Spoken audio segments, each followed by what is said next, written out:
Hello दोस्तों।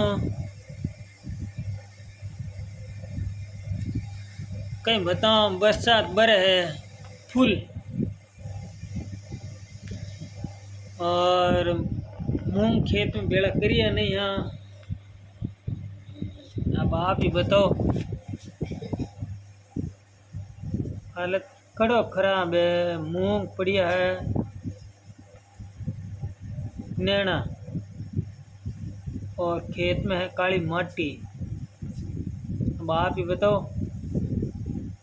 आई इतनी मजूरी फिर ऐसे होगी भुगतिया कि मिलना नहीं हो। और नुकसान ही नुकसान है, नुकसान ही नुकसान है। मूंगण पापो कड़गो पानी नैना पानी महीने पड़िया है, और पानी भरियो है नैना महीने।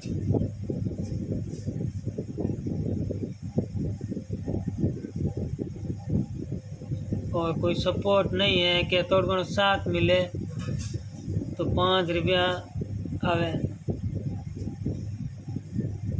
बताओ, भुगता इतना भुगतिया जिका में मिलनो की नहीं है। पूरा भरीज को पानी